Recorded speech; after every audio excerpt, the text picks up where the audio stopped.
The Transformers we all know and love are back. I've recently had the pleasure of seeing Transformers 1 with early access, and I'll say this, the trailers do not do this movie any justice at all. The trailers and the final product are like completely different movies. Yes, they have the same characters and settings, but the tones are drastically different. The trailer gave off a kiddie movie vibe, which didn't feel like it was taking itself seriously at the time. So initially, I was turned off by this.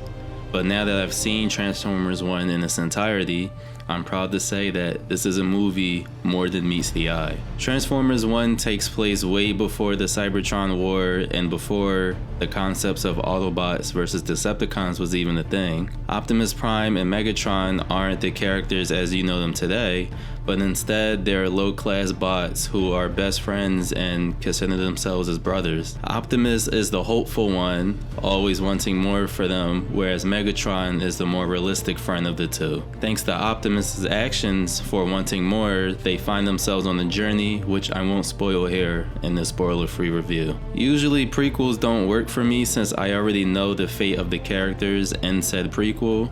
The only way that they would work for me is if the characters are completely new or if we learn something new about the world outside of the main canon. However, in this case, having the movie as a prequel works because we get to see what Optimus and Megatron mean when they always say, "We were brothers once." In other Transformers media, they claim to be brothers in the past, but we only see a small percentage of that happening.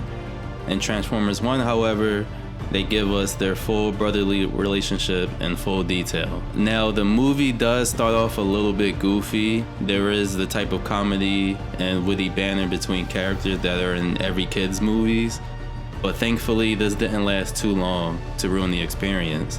Once the movie gets serious, you'll know it immediately, and that's when the movie transforms into something much greater. This works perfectly because we eventually know that they will become enemies in the future, and this makes the transformation of their relationship much more impactful, as some transformations are permanent. As far as characters go, everyone was great. Bumblebee's character specifically was done well, as he's introduced as the annoying comedic relief, but surprisingly, he was the opposite of annoying. He has the same charm as the Bumblebee from the 2007 Transformers animated series, so it worked here in this movie as well.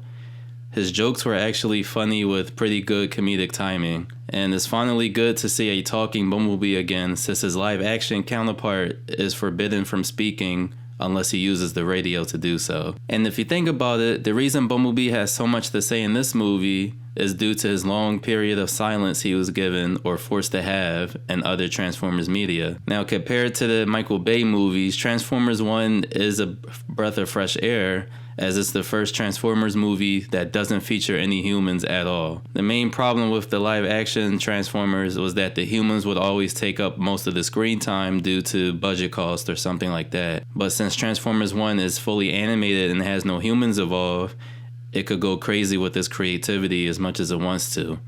And this further shows that Transformer movies should be animated more often. With everything this movie has to offer, I give it a 10 out of 10. It's really a perfect movie. I couldn't find anything wrong with it, really. This movie is a love letter to Transformers fans of all ages, as it's packed with references from other Transformers media, from Generation 1 to present day. No matter when you became a Transformers fan in your life, you'll be able to understand at least a reference or two.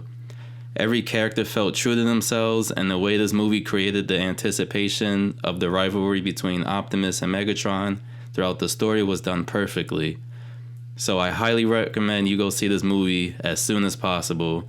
It's a 10 out of 10, definitely a Transformers movie in its prime, pun intended. And that's going to be about it for this review. If you've seen the movie with early access already, please let me know what you think in the comment section down below without spoiling too much for those who haven't seen it early yet. And be sure to hit that like and subscribe button and hit that notification bell so you can get notified when I make more content such as this and other reviews for TV shows, movies, video games, all of that. So with that being said, Autobots, transform and roll out.